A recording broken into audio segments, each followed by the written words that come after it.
We will get started now and hopefully more participants join. So on behalf of the New York local section and our partners at NYSCI, we'd like to welcome everyone to our virtual celebration for National Chemistry Week. This year is an exciting year because we are back live in person next week, and we'll go through some more details too on that event as well. We'll kick off the event here. Please share the link with anyone you think would want to attend. We're also live on Facebook too on the ACS New York section page. I shared the link in the chat. If you'd like the link again, I can share it again. And we'll get started. I will go through the agenda really quickly just to let everyone know where we're going to start off with. Our National Chemistry Week committee co-chairs will kick off the celebration today. Then we will move to some remarks from the New York Hall of Science with Kiryn Hoffman, who will kick off some remarks about the New York Hall of Science. We'll move to some remarks from our NYACS chair. And then we'll move on to the most important part for today to introduce our keynote speaker, which we'll get more to shortly, and then end with some question and answers and close out the celebration as well. So I will pass the mic to Ping to start us off on the celebration kickoff.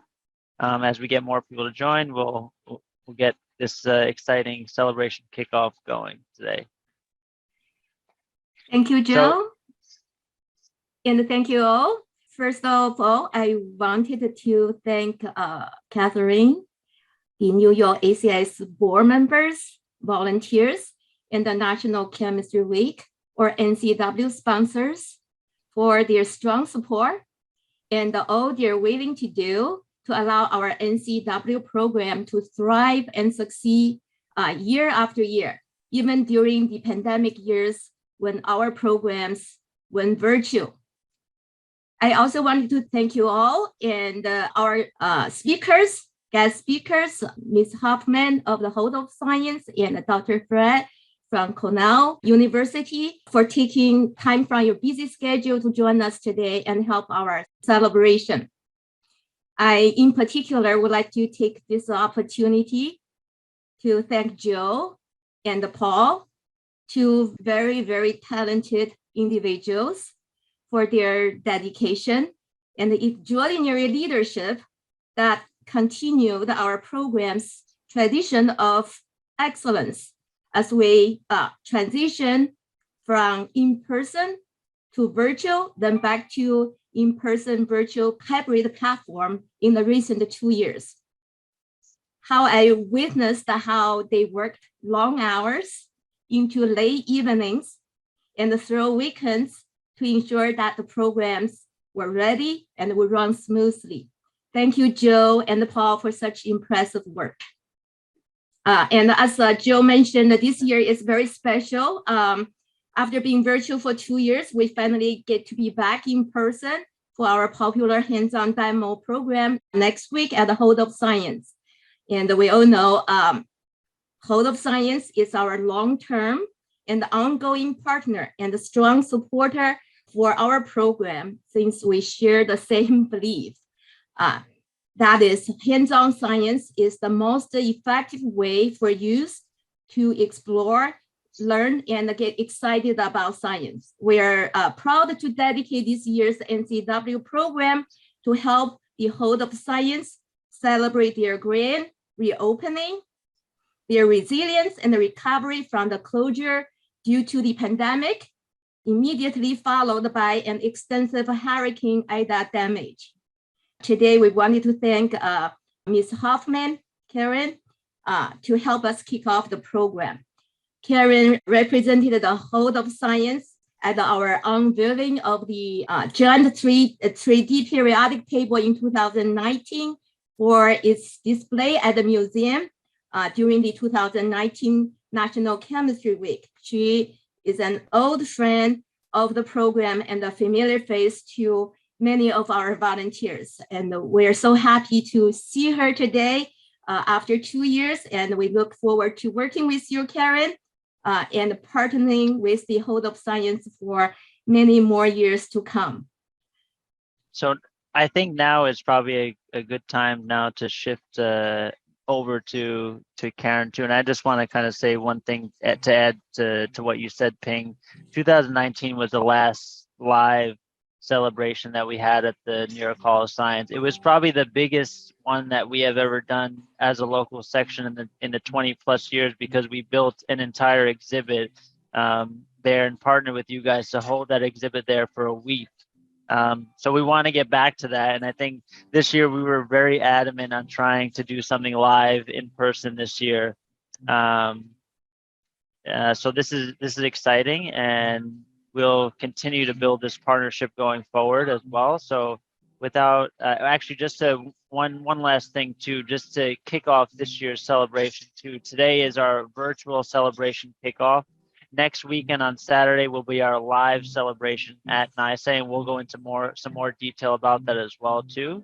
But to move on and pass the mic to Kiryn to kind of kick off the celebration with some remarks from NYSCI. So just passing it over to you, Kiryn. I'll move the slides, so just let me know when to shift, and I'll be your guide through the process. You got it. Thank you so much. That was such a warm welcome. And we are so thrilled to be back for National Chemistry Week and to be back in person. So I just wanted to share a little bit about what we care about, what our mission is and our vision, because it is so aligned with the ACS and with PepsiCo and their commitment to STEM learning and inclusion. And then I want to tell you a little bit about where we've been over the last couple of years, how we came back, and what's coming next. So if you advance the slide. Okay, we're celebrating Chemistry Day next Saturday. We are so excited. To give you a little bit of background, we are located in Corona, Queens. It's America's most diverse county. We are committed to creating a world where diversity unlocks innovation, where everybody is empowered to use science, technology, engineering, and math to tackle really important problems in our society, ranging from climate change to drug discovery. And so much of that work is rooted in chemistry. I myself am a chemist. I have a bachelor's degree and a master's degree in theoretical chemistry, and then left the bench many years ago to move over into the nonprofit space, where I've been working at science and science education organizations for the last 20 or so years. But at NYSCI, we really privilege questions and curiosity. We want children to explore and imagine and build new things and feel a real sense of agency over their own exploration in science. We want to break down any kind of barriers that have been put up in academic settings or in the past for children getting excited about science. And we want to tell them that it is safe to explore, to experiment, to fail, to problem solve, and to try again, so that they leave feeling really empowered and excited and feels like science is for them. Our mission is to nurture generations of passionate learners, critical thinkers, and active citizens through an approach we call design, make, play. And that approach embodies all that I've been talking about: hands-on learning, problem solving, collaboration. And so we're very, very excited to be back in person. So let's see, can I advance this myself? So last year on September 1st, we were hit by Hurricane Ida, and this just shows the extent of some of the damage that we endured. This was particularly sad because it was, we had opened on July 1st following a 16-month closure for the pandemic. And we had taken that time during that 16 months to really refurbish and refresh the museum. And then unfortunately, after 2 months of happily being open to the public, we were really damaged severely by the hurricane. So we have spent the last year, we were so moved with the support from the community at the local, state, federal level, at private supporters, at our local community in supporting our comeback. And as of yesterday, we have reopened our doors, fully reopened the entire interior space as well as our exterior rocket park. And we are open for business. And we are thrilled that on our second week back, we're going to have National Chemistry Day. This just shows some of the extent of all that was repaired and replaced and all of the new things that are on the museum floor. It really does feel almost like a brand new museum. We have, actually, before I talk about the exhibits, last month on September 8th, we also opened a brand new pre-K center in collaboration with the New York City Department of Education on our campus. It's a school for more than 300 3- and 4-year-olds, and it is a STEAM-themed preschool center. So it's focused all around science learning. And the New York Hall of Science has a special arrangement with the City of New York in which we are co-developing with the teachers STEM curriculum. We're doing teacher professional development and teacher coaching, and every family that's participating in the school has a membership to the New York Hall of Science so that their experience is going to be a daily one where they are utilizing the museum as a core part of their lives. In the same way that we use the public libraries, we want people using the New York Hall of Science. Back to the museum.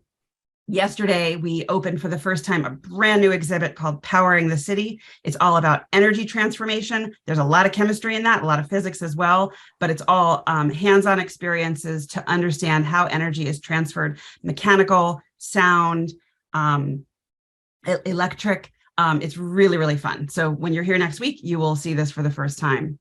We also opened a new exhibit called Human Plus that really focuses on how we can use technology to enhance the human experience. And here there's a real focus on accessibility. We have amazing stories of veterans who have lost limbs and how they've used and developed technology to help them function more with more facility in their daily lives. We have some, a wheelchair race, an opportunity to see, what it takes and what are the affordances and challenges that people face who have different abilities. We also are going to be opening Small Discoveries. This is an exhibit about microbes and about life at different scales. So again, a lot of chemistry there, a lot of microbiology, all hands-on and really fun. We also opened some of our fan favorites. So Design Lab, our massive problem-solving space for design and engineering. And in this space, we're going to be doing some chemistry activities, focusing on fabrics, focusing on material science next week. So that's just a little bit of a preview. There's so much more. Yesterday, we were thrilled to have NASA astronaut Dr. Jeanette J. Epps with us to celebrate our reopening. And we had rocket launches where children developed their own rockets and blasted them off. When we reopened the museum officially, rather than a ribbon cutting, we did a massive rocket launch with elected officials from local, state, and federal electeds with astronaut Epps, and it was just utterly amazing and inspiring. But next week, we're going to be really focusing on chemistry. These are some of the examples of our chemistry explainer demonstrations put on by the high school and college students who serve as facilitators and explainers and presenters on our museum floor. This is our cool chemistry demonstration. You will be seeing this next week. Here's another demonstration where we're looking at energy transformation and really interesting approaches to making chemistry and science accessible and fun and really inspiring. There's also going to be hands-on activities. Joe will talk more about those that ACS is going to be bringing, and we're going to be incorporating them into our exhibits as well. So with that, I will hand it back to Joe and just say we're really excited to see you all. I hope you'll be with us at the New York Hall of Science next Saturday on the 22nd. Thank you, Kiryn. I think that was a well explained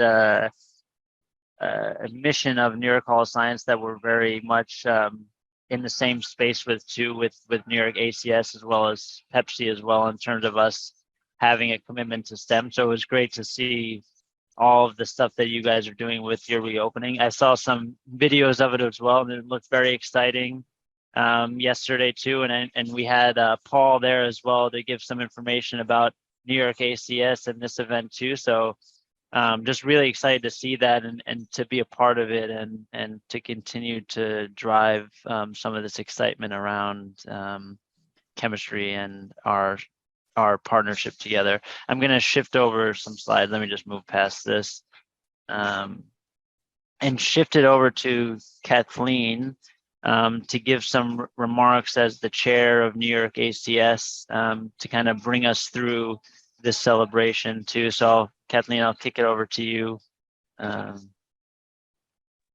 Thanks, Joe, and thanks to everybody for starting this event off so nicely. I'm so happy to be here at the virtual kickoff, knowing that there is an in-person event next Saturday. Our National Chemistry Week event is usually one of the highlights of the year for New York ACS, and our NCW co-chairs have put on literally award-winning virtual events for the past couple of years, which were excellent. But I think we all agree there's nothing like a live demo. There's nothing like a hands-on experience.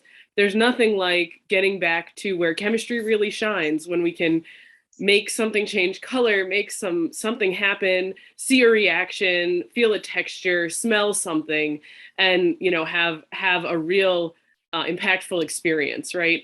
So I'm so happy that next week we'll be partnering with New York Hall of Science once again to have an in-person live National Chemistry Week event where we can reach an audience, right, in person and not just in the virtual space.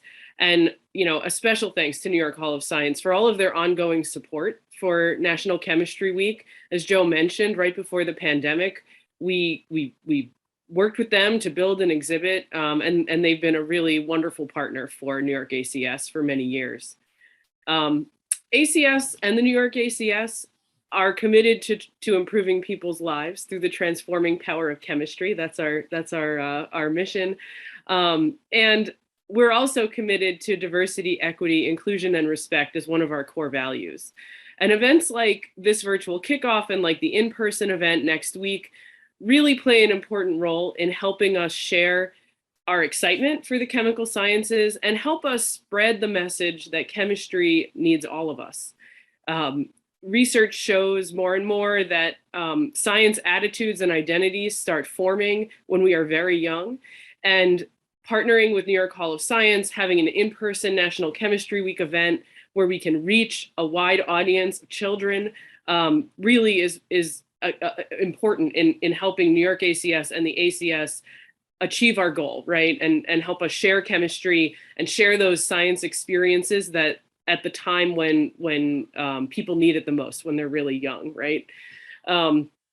So thanks again to Ping, Joe, Paul for all of their hard work in putting together today's event and next week's in-person event.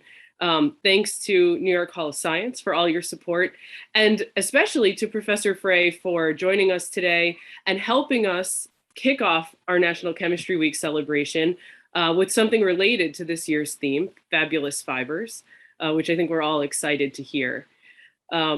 I hope that everybody here will join us live in person next weekend, and I'm looking forward to a great virtual kickoff. Thanks. Thank you, Kathleen, for the wonderful words about New York ACS and the partnership here. Again, I think with this year's theme and with all NCWs, there is always a theme that kind of represents something to celebrate with chemistry. And this year's theme is pretty exciting with the chemistry of fabrics. Sorry, let me advance the slide. So that being said, we are running a little bit early today, but that's fine.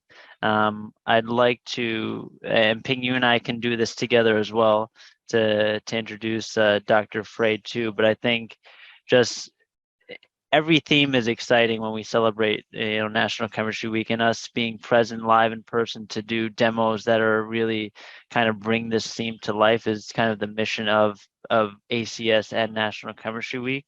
And this year is exciting too to have Dr. Frey as part of our celebration as a professor in fiber science, something that's really exciting to us as well, and to really kick off the theme in a very exciting way. So just a little bit about her as well. She is a professor at Cornell University and a faculty fellow at the Atkins Center for Sustainable Future, and does a lot in material research. And she'll be giving a keynote address today titled 3,000 Years of Chemistry in Your Clothes, really bringing to life the theme of how chemistry is part of our everyday life. And really exciting to have her as part of us here to celebrate with us National Chemistry Week and the kickoff of this week today, which goes from the 16th to the 22nd this week to really celebrate chemistry. And I'll pass it to you a little bit too, if you want to give some wonderful words as well before we pass it over to Dr. Frey to take us through this exciting topic. Thank you. Thank you again, Joe. National Chemistry Week, as stated by Catherine and Joe, is an annual outreach event sponsored by the American Chemical Society. As a local section NCW coordinator for nearly 25 years, the NCW program has a very special place in my heart for many reasons. NCW allowed me to meet old and new friends of the same mindset who wanted to help celebrate the achievements made possible through chemistry and excite the next generation of STEM professionals. It is also allowing me to experience and be inspired by their dedication, creativity, and ingenuity. Moreover, I really appreciate the NCW yearly themes. They allow all involved to dive deep into a unified topic, connecting chemistry to the world around us and providing a rare chance to converse and meet with the field experts. Today, we gather here to kick off the 2022 NCW and celebrate its theme, Fabulous Fibers. And we are most fortunate to have the great honor of having Professor Margaret Frey of the Cornell University, an expert in the field of polymers and the fabrics, to speak on the 3,000 years of chemistry in our clothes. I'm truly excited and hope you all will have a great time and learn a great deal from Dr. Frey's enlightened presentation. Thank you so much, Dr. Frey. Okay, thank you very much. With that introduction, I feel like I better be giving a very dynamic and exciting talk at this point. So the topic I chose was 3,000 years of chemistry in your clothes. And I am over here at Cornell University. We're about probably 5 hours to the west of the museum in Queens. In a super beautiful spot. Hopefully you'll be able to come and visit us in person someday. That would be wonderful. Okay, there we go. So what kinds of chemistry am I going to talk about in this 25 minutes slot here? The first thing is dyes, the chemistry of dyes for color. Then I need to talk a little bit about polymers, because the fibers in our clothes are made out of polymers, also plastics and trees. And then I'm going to talk about what's called finishes, and finishes are applied to our clothing to give them performance that we like. So the dye. The dye I'm going to talk about is actually indigo dye. This is a dye that has been known that humans have been able to do the chemistry of for thousands and thousands of years. And as we go along, I'm going to suggest you try this at home and also talk about some modern updates that make this process a little more sustainable. Okay, so this is a picture of an indigo plant. There's some other plants that we can get the basic dye chemical from as well. The first evidences of indigo dyeing and being used as a colorant come from up to 6,000 years ago and really all over the world. So this is a really fascinating thing to me, that people figured out how to do this chemistry way before they even had ever invented the word chemistry, and figured out how to do this in many, many parts of the planet, including India, Peru, Japan, Britain, Egypt, Iran, Greece, have very strong traditions of doing indigo dyeing. It's actually really hard to find examples of textiles from thousands of years ago. They're made from plant and animal fibers at that time and would biodegrade. So some of the evidence of these might be in pottery or other kinds of materials than textiles, but it looks like this was used, thousands and thousands of years ago. So let's see. Very beautiful traditions with this indigo dyeing. The shibori dyeing is a form of tie dyeing that's specifically related to maybe India or Japan. Resist dyeing is a technique where some kind of wax would be applied to the surface of the textile before it was dyed. So those areas would stay the natural color, and the areas where the wax was not would actually pick up the color. So it might be called batik in some traditions. And an absolutely fascinating and to me kind of mind-blowing technique called ikat, where actually it's also a version of tie dyeing, but the individual yarns are tied and dyed before they're put on a loom. And then after it's woven, this intricate pattern comes out.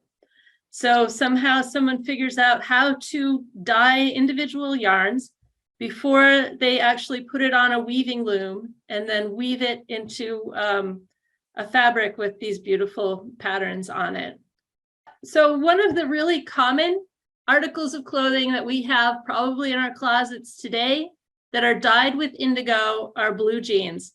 So I just wanted to throw out a quick question, maybe to get to the relevance of having 3,000-year-old chemistry in this discussion. Of how many pairs of blue jeans do you actually have in your closet? So if you send a text to number 22333, and the text message should be Margaret Frey 825, and then you can respond to this question if you like. I'm going to try to do it too. Okay, so far, people have a lot of jeans, right? There's actually a group called Cotton Incorporated that I don't know if you're aware of them. You probably have seen some of their commercials about the look, the feel of cotton, the fabric of your lives. And they have a survey that says people generally have 6 or 7 or more pairs of jeans in their closet. And denim is actually a really interesting fabric for many reasons. One is it's dyed with this indigo dye. And actually, even I'm trying to hold up these jeans. I don't think we can actually see them in my camera very well. But if you look at your jeans, you'll see that the inside is a lighter color than the outside. The outside of the denim tends to be dark blue, and the inside is a lighter blue color. And that's because only one yarn is dyed. The warp yarn that runs the length of the leg of your jeans is dyed with indigo. And the weft yarn that goes across is not dyed. And then it's woven in a structure that shows that warp yarn, the darker blue yarn, more on the outside.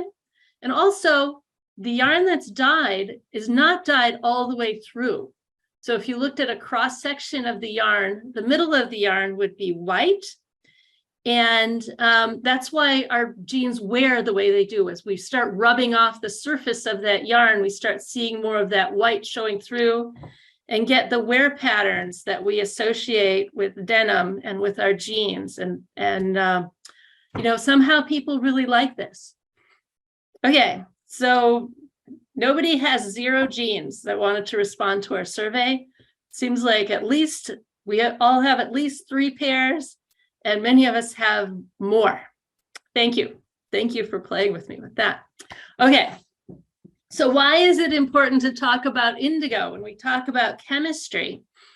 So indigo goes through a reduction oxidation reaction, our old redox reaction. That was one of the first ones we ever learned about in chemistry class. And it turns out that in the reduced form, this is called leuco-indigo. It's water soluble and it's green. And then after it's dyed onto our genes and the genes are exposed to oxygen, it goes through a reduction and turns to the color we're used to, which is blue. This is something that needs a little demo, right? So I'm going to hopefully show you a little quick video. Hopefully we're seeing this video. This is called the indigo vat. Right here, she's dipping into the indigo vat, and you can see as it first gets pulled out, it's looking green. Right here. Oh, my video is buffering a little bit. We don't like that. We'll see if it works. So as she first pulls it out of this vat of indigo dye, it's looking green, and you can see where it's been exposed to the oxygen in the air. It starts to get a little bit bluer up here. This is actually something, oh, am I freezing? This is actually something that I have done for demos for students at a former ACS chemistry weeks at our local mall. It's fun to tie-dye the swatches and then dip them in the indigo, pull them out, and we can see the fabrics that are have been out longer are now this lovely dark blue color. Okay. Now I have to go back to my slides.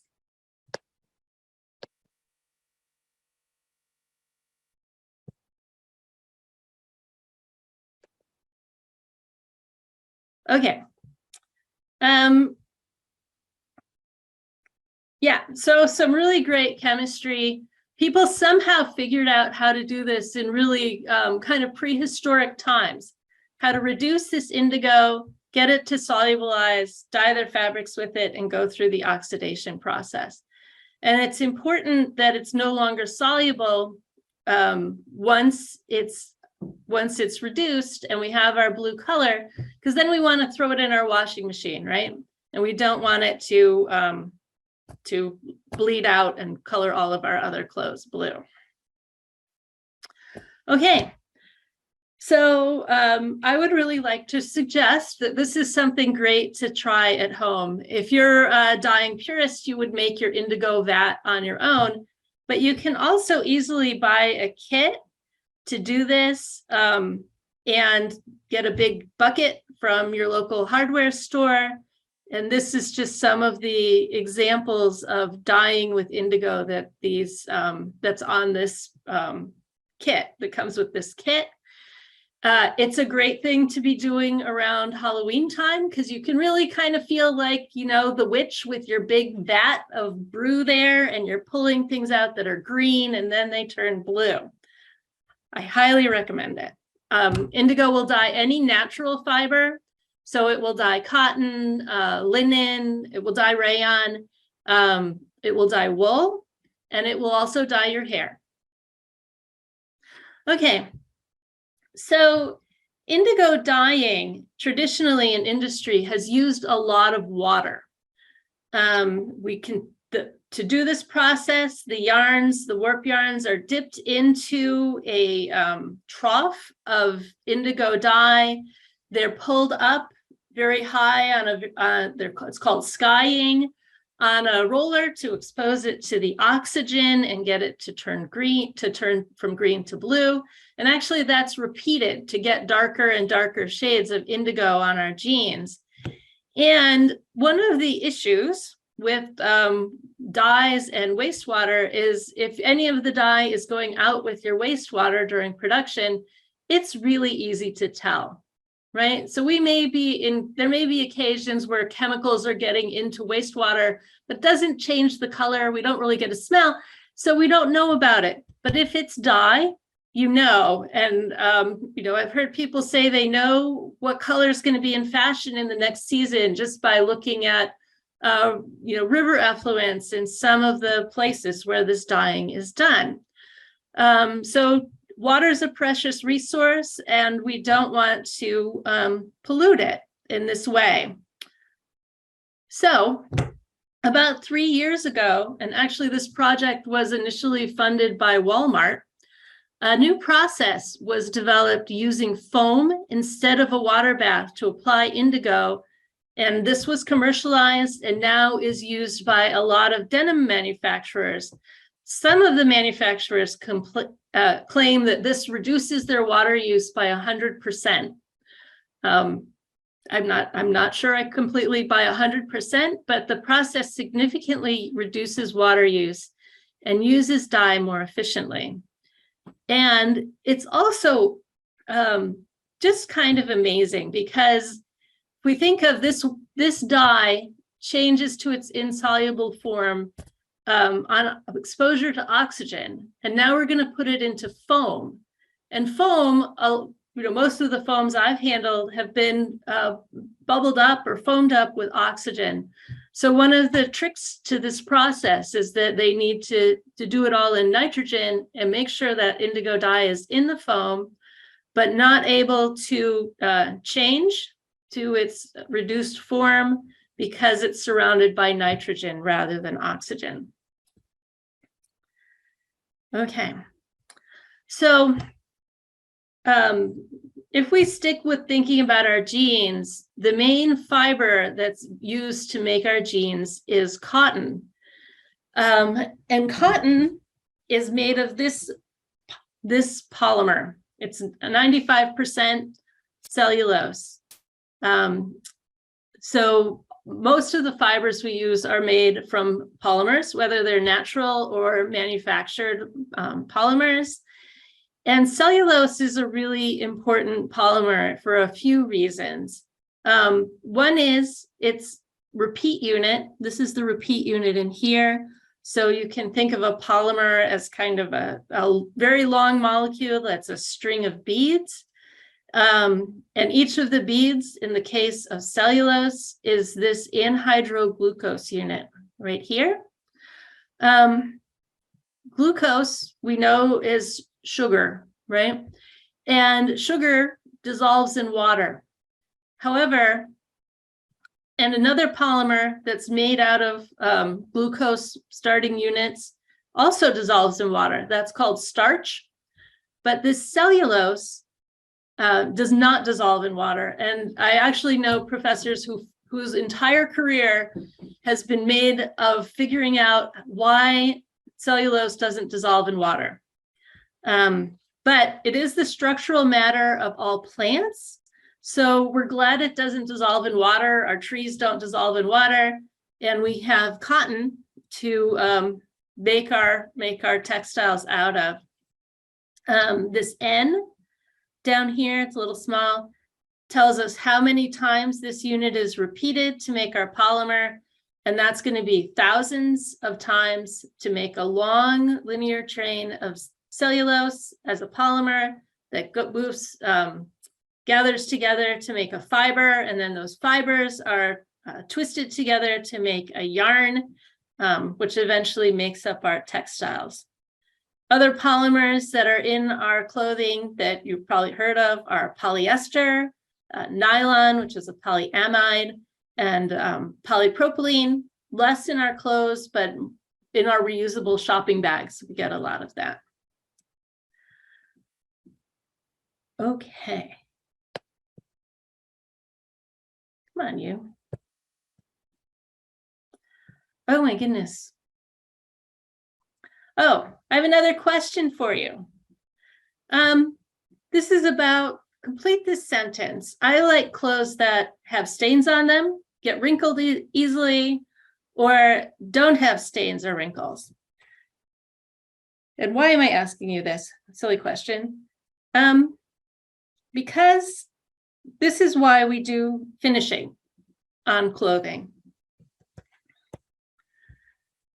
So we'll see what kind of clothes people like.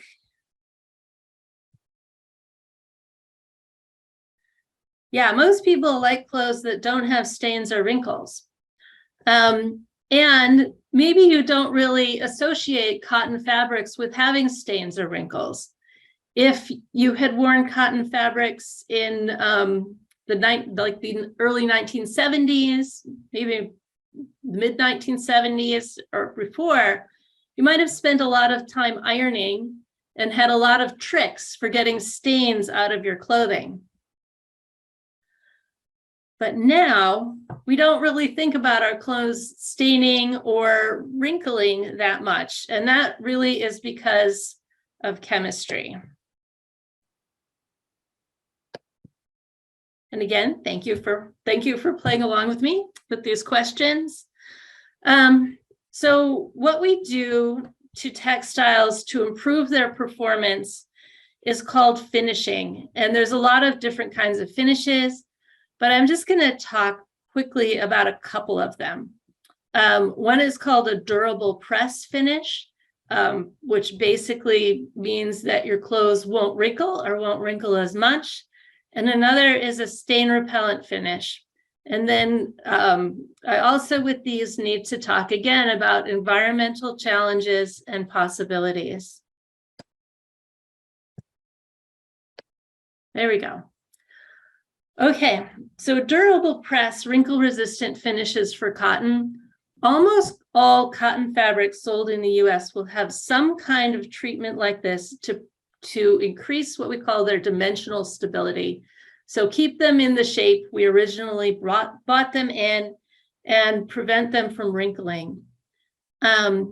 This is how this works. So here again in the blue is our cellulose molecules that are making up our cotton fibers that then make up our cotton fabrics for a lot of our clothes. And to make this not wrinkle, it's actually cross-linked right here, like this. Then that provides shape memory to reduce wrinkling and make the fabric actually a little bit stiffer. So in something like a cotton t-shirt, you might have 2 to 4% by weight of this added onto the shirt. And in things like men's dress shirts or men's khakis that never need ironing and have a permanent crease down the front, you would have 6 or 8% of this chemistry added in to make those fibers and stay in place and not wrinkle at all. One of the issues with this that needs to be controlled is actually the process will release some formaldehyde. So the process does need very good environmental controls. And we also want to make sure all of that is removed. Any excess is removed before these fabrics are sold.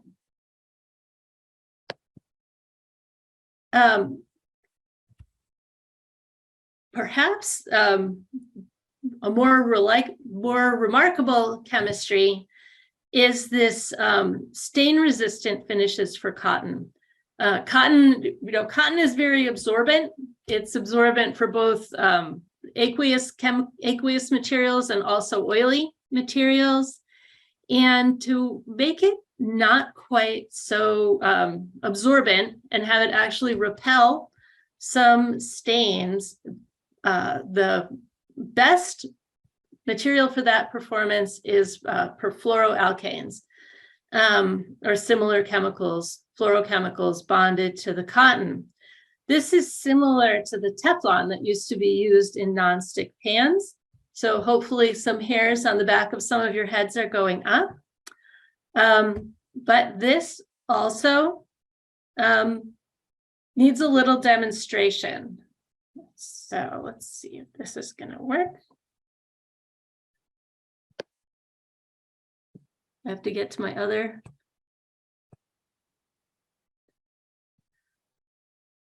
Okay.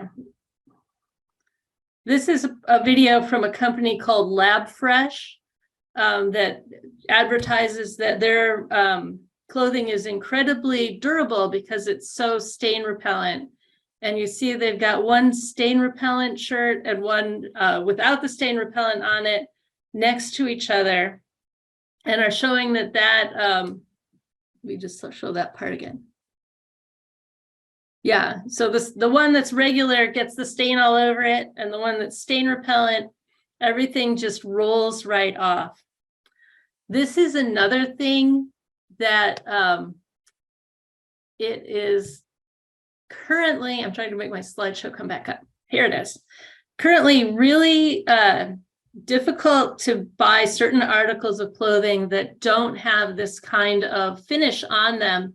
I would say particularly, again, like those men's dress shirts and men's khakis kind of pants will almost always have some kind of stain repellent finish on them. And on the plus side, this can make your clothes last a lot longer because they won't get a stain on them, so you'll be able to continue wearing them. However, these PFAs, perfluoroalkanes, are what we call forever chemicals. This image below is drops of different liquid on a treated fabric. So we should see that the water is sitting up like a nice ball. So we would call this fabric hydrophobic, and we could imagine if we tilted the fabric, this would roll right off. This diiodomethane is a little bit flatter egg-shaped balls, so it wets it a little bit, but not too much. And all of these oils also don't really wet this fabric. Okay, so the forever chemicals are a problem. They're a big problem because they don't break down in nature and they stay in the air and water permanently. But some of you may have seen just this last August that some chemists have found a new I think it was at Indiana University, a new way to fairly simply break these chemicals down and get them back out of the environment. So that's one solution, right? So maybe they won't be there forever anymore. And on the other side, companies are really trying to get away from using these kinds of chemicals and still getting the performance that consumers want, right?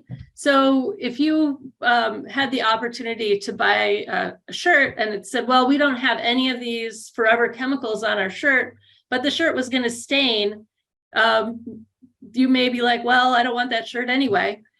So we're trying to come up with new kinds of finishes and new kinds of chemistry that are going to be more environment friendly. The alternatives are based on largely on like silane chemistry and work pretty well against water-based stains, but do not work as well as the PFAs against oily stains. So might still be okay with your Kool-Aid, but some of the other like grease and things like that would still stain your clothes. And there's actually an organization named ZDHC, Zero Discharge of Hazardous Chemicals, that is working globally with textile and the textile industry, with brands, with manufacturers, and with chemical companies to identify the chemistries that are used that are hazardous, either in production or to end users of clothing, and work with companies to get them out of production. Okay, so that's where I come to the end of this little talk, and just asking you to think about all the chemistry in your clothes. We have polymers for fiber structure, strength, warmth, or keeping cool, dyes for color, and finishes added for performance. And these things originated in the distant past and are still being improved upon today with, a lot of work still to be done by chemists in the future. These are my dogs. They're always good at the end. So thank you very much. Thank you, Dr. Frey, for a very exciting speech. And I'm going to shift a little bit too for some questions first. There's one question or a Q&A, and then I'm going to switch to Slido slide that folks can ask some more questions so we can see them live. But just to give you onto this first question first, that's coming on the webinar. It says, based on the reaction you showed, that means if I accidentally spill bleach on my Luco Indigo pants, they will actually turn blue and not usual yellow whitish spots what we see with bleach. So when you have your genes afterward, they're in the reduced form. So they're in the indigo form, not in the Luco form anymore. And when you bleach them, right, there's a number of things that happen. The bleach should really remove the dye chemicals, and actually the bleach, particularly if it's like sodium hypochlorite bleach, will actually form a green chromophore with the cotton.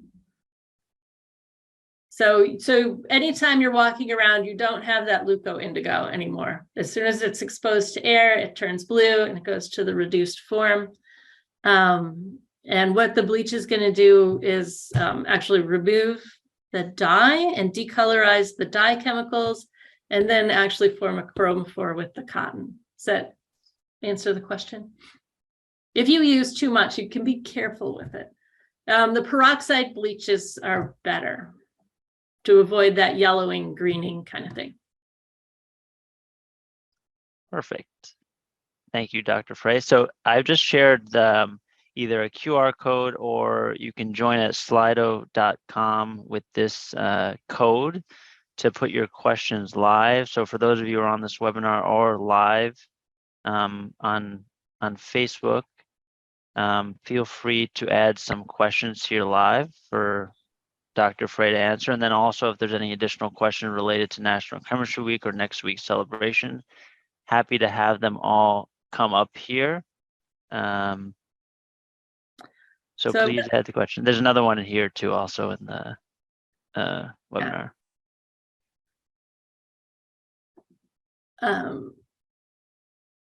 This one was, you didn't mention silks or silk dyeing. Are there things we should know about that area?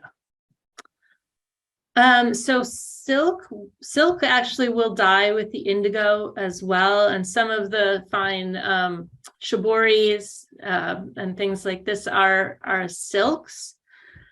That's like such a huge question.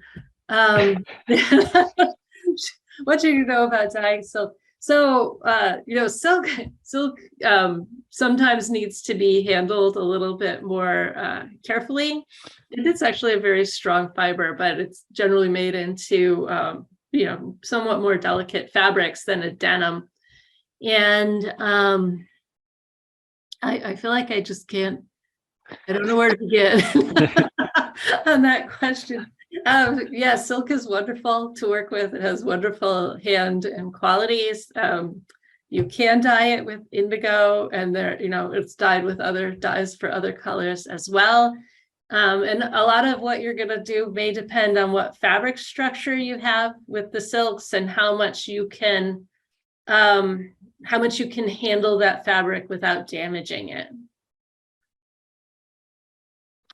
Are some chemicals in our clothes dangerous for us? I mean, our skin or not? And actually, this is a big part of what this zero discharge of hazardous chemicals group is working on. Across the world, different countries and different municipalities have different banned substances. One of those substances was a group of dyes for textiles, particularly azo dyes. And those at this point are largely not used.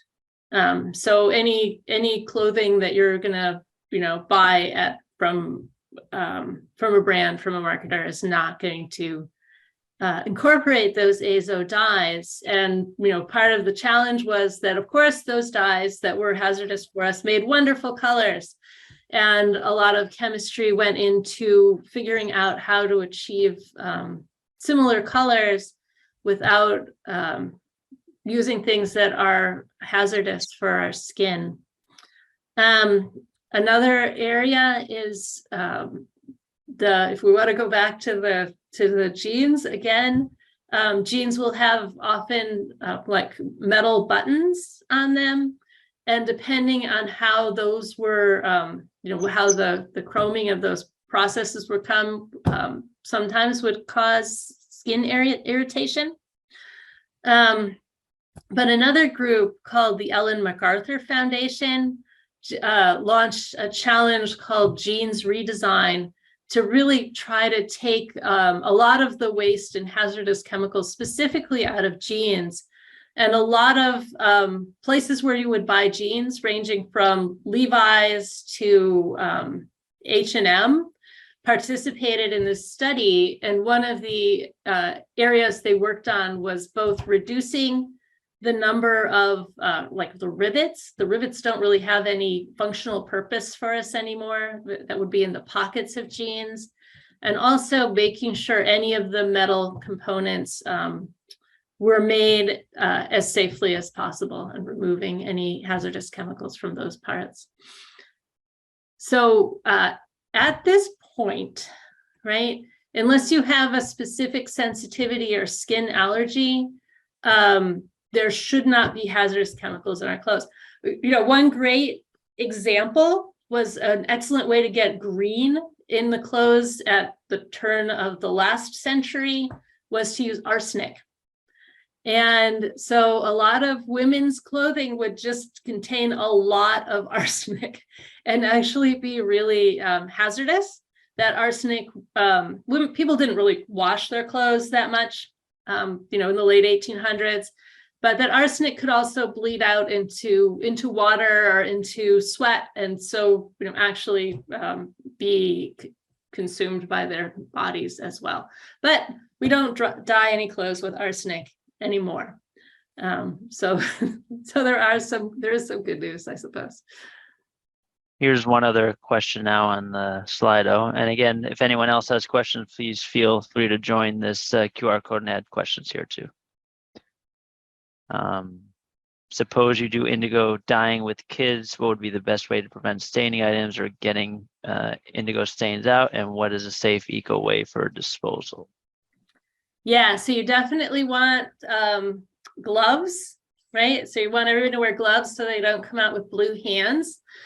And largely you're going to probably want to have the kids do like the tying part, where you tie-dye t-shirts, or we even do just like little swatches of fabric, and then have an adult actually putting it in and out of the bucket that the indigo is going to be in. And not wear their Sunday best clothes as well. It's good if they wear jeans, you can still get some indigo on there without causing a problem. If it's on something white, you can bleach it back out. And usually it's not actually particularly hazardous in and of itself in the quantity that you'll have. I would usually dispose of it by putting it on a bad patch of grass, just pouring it on there and letting it biodegrade in place.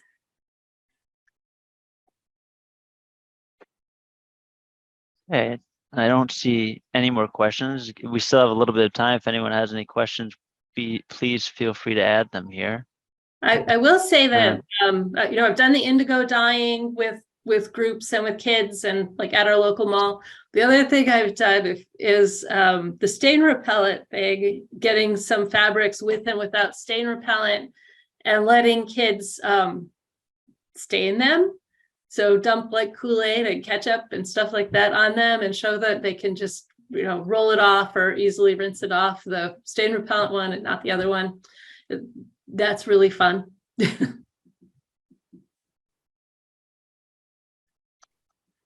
All right. Well, if we don't have any other questions, or if there are any additional questions after this event, you feel free to email us, our NCW committee, and we can connect you and try to answer some additional questions you may have. But for now, thank you, Dr. Frey, for a wonderful talk to really kick off this theme and celebration for this year's National Chemistry Week. Again, next week will be a live celebration at the New York Hall of Science. The event will happen between 10 a.m. and 4 p.m.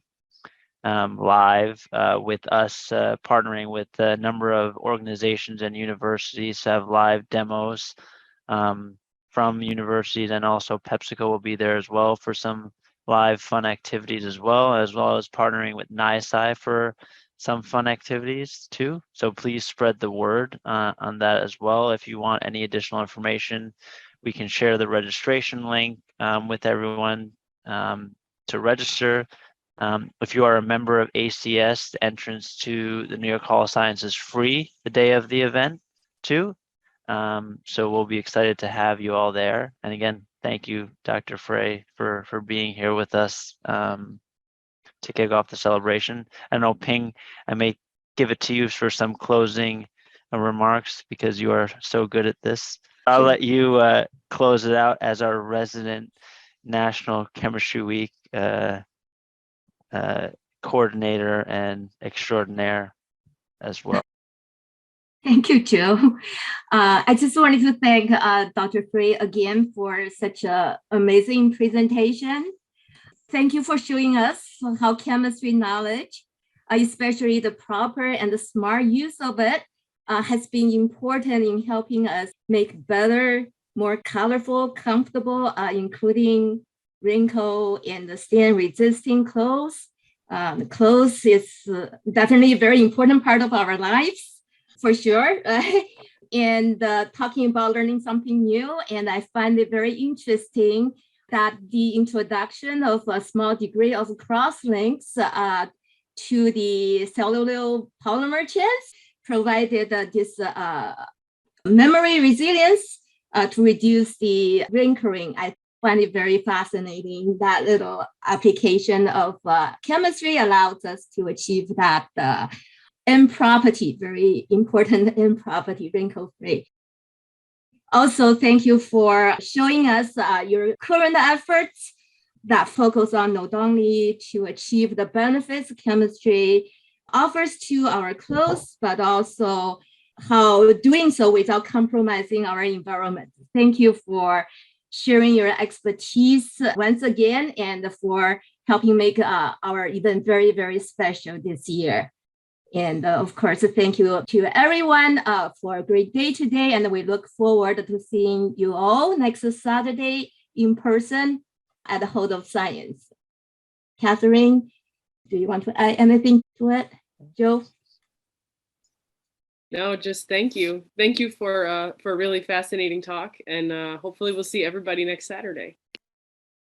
Perfect. And just to end this here, this celebration has been recorded too. We'll post this recording too for anyone who wants to view this again or share it with anyone for the exciting conversation today on chemistry of fabrics too. And again, excited to see everyone next week. Please spread the word. First live celebration in 3 years. So excited to be there next week, and it's going to be a very exciting event, and to come future, more exciting events to come in the future too as well. So thank you, everyone.